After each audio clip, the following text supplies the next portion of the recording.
వృషభ రాశి వారికి గ్రహగతులు చూడగలిగితే ద్వితీయంలో రవి గురుడు, తృతీయంలో బుధుడు, చతుర్థంలో కుజ కేతులు, దశమంలో రాహు, లాభంలో శని, వ్యయంలో శుక్ర సంచారం జరుగుతున్నది. ఈ విధంగా ఈ రాశి వారికి ఈ వారాంతరం మీరు మీ లక్ష్యాలను సాధించడంలో చాలా ఉత్సాహంగా, ధైర్యంగా, నాయకత్వ పటిమతో అనుసరిస్తూ ఉంటారు. స్నేహితులు, సోదరులు లేదా పలుకుబడి కలిగిన వ్యక్తుల నుండి ఊహించని మద్దతు, తెలివైన సలహాలు లభించే సూచనలు కనబడుతున్నవి. ఆర్థిక లాభాలు, ముఖ్యంగా వ్యాపారాలు, సామాజిక కార్యక్రమాలు లేదా సాంకేతిక కమ్యూనికేషన్ రంగాల ద్వారా పొందే అవకాశం ఉంది. సామాజికంగా మీ గౌరవం, కీర్తి పెరుగుతాయి. కోరికలు నెరవేరుతాయి, కానీ వాటిలో కొన్ని ఆకస్మిక మార్పులు లేదా అసాధారణ పద్ధతులు ఉండవచ్చు. ఆధ్యాత్మిక, మేధోపరమైన వ్యక్తులతో సంబంధాలు ఏర్పడవచ్చు. వాళ్ళ నుంచి కొంత లాభదాయకంగా మీకు కనబడుతున్నది. విద్యార్థులు ఉన్నత విద్యలో అద్భుతమైన ఫలితాలు పొందుతారు. మీరు చాలా కాలంగా ప్లాన్ చేస్తున్న పనిని ప్రారంభించవచ్చు అని చెప్పుకోవచ్చు. మీరు ఒక మతపరమైన కార్యక్రమాల్లో పాల్గొంటారు. నిర్మాణ పనులలో పురోగతి సాధించే అవకాశం ఉంది. ఈ వారం మీరు సుదీర్ఘ ప్రయాణం చేయవచ్చు. పెద్దల సలహాలు స్వీకరిస్తారు. మీరు తీసుకునే నిర్ణయాలు అందరినీ ఆకట్టుకుంటాయి. వివాహ శుభకార్యాలకు అన్ని సిద్ధం చేస్తారు.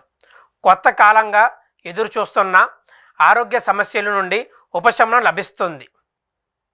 వాహన యోగం, భూములు కొనుగోలు యత్నాలు ముమ్మరం చేస్తారు. ఎప్పటి నుంచో వాహనం కానీ భూమి కానీ కొనుగోలు చేద్దాం అనుకుంటున్నారో ఈ వారం మొత్తం వేగవంతంగా సాగేలా కనబడుతున్నది.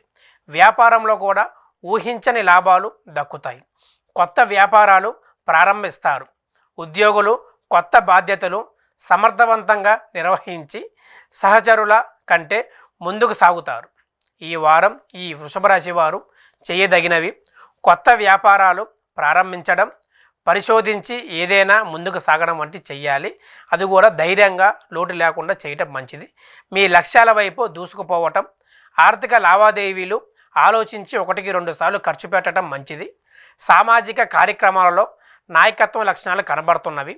వీరు చెయ్యకూడనివి చూడగలిగితే స్నేహితులతో తీవ్ర వాదనలు కనబడుతున్నవి. తొందరపడి వాగ్దానాలు చేయటం, అవి తర్వాత తీర్చక ఇబ్బంది పడడం వంటి జరుగుతూ ఉంటాయి. అతిగా ఆశించడం, రిస్క్తో కూడిన పెట్టుబడులు చేయడం వంటి కూడా దూరం ఉండడం మంచిది. స్టాక్ మార్కెట్ లాంటిది ఈ వారం ఈ రాశి వారు కొంత జాగ్రత్త పడి వెనక తగ్గడం మంచిది. ఇతరులను తక్కువ అంచనా వేయటం కూడా మీ భవిష్యత్తుకు దాన్ని ఇబ్బందికరంగా మారుతుంది. అనైతిక మార్గాల్లో వెళ్ళటం కూడా మంచిది కాదు. అపవాదాలకు తావివ్వకండి. అసంపూర్ణ సమాచారంతో లావాదేవీలు చేయటం కూడా మీకు నష్టపూరితంగా కనబడుతున్నది.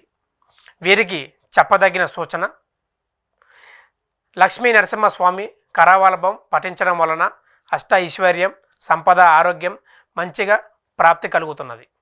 తదుపరి మిథున రాశి.